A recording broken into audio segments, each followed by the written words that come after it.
शीश महल का खुलासा जब से हुआ है तब से केजरीवाल के भ्रष्टाचार की परत दर परत एक एक चीज सामने आ रही है।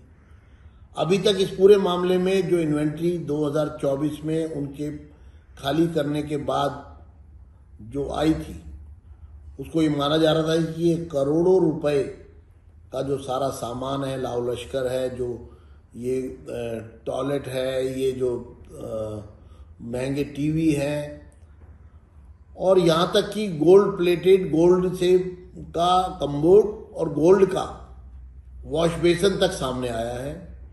लेकिन जब हमने देखा कि अप्रैल 22 जब उनको ये प्रॉपर्टी हैंडओवर की गई थी नए सिरे से बनाकर शीश महल, उस समय जो इन्वेंट्री है पीडब्ल्यूडी की वो बहुत कम है। जैसे कि जिम का एक भी इक्विपमेंट उसमें दिखाई नहीं दे रहा। लेकिन 2024 में जो शीश महल में एक सेकंड फ्लोर पर एक बहुत लग्जूरियस जिम लगाया गया, 28 लाख रुपए के टीवी लगाए गए और सोने का कम्बोर्ड और सोने का वॉश बेसिन वो लगाया गया। ये सब कहां से आया? क्योंकि पीडब्ल्यूडी के दस्तावेज ये कहते हैं कि ये पीडब्ल्यूडी ने नहीं दिए।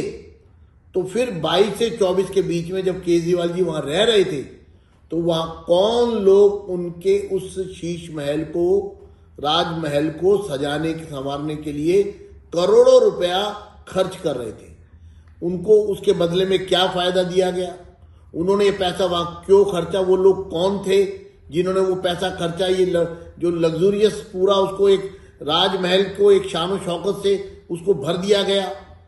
ये पूरा मामला प्रकाश में आने के बाद ये साफ है कि अब इस पूरे मामले की गुत्थी सुलझ रही है कि जो शराब घोटाले में जो रिश्वत ली गई उससे शीश महल में बहुत सारी चीजें, महंगी महंगी चीजें लगाई गई। क्योंकि पीडब्ल्यूडी की इन्वेंट्री और जो इन्वेंट्री जब उन्होंने वैकेट किया उसमें जो इन्वेंट्रीज बढ़ी, यानी अप्रैल 2022 के बाद, पीडब्ल्यूडी कहता है कि अप्रैल 2022 के बाद उन्होंने इस शीश महल में कोई आइटम सप्लाई नहीं की। लेकिन 22 से 24 के दौरान जब वो रह रहे थे केजरीवाल जी, तब जो उसके अंदर सजावट की गई, जो महंगे महंगे टीवी सेट लगाए गए, जो सोने का कम्बोर्ड और सोने की वॉश बेसन लगाया गया, वो सब कहां से आया? कौन लोग लगवा रहे थे?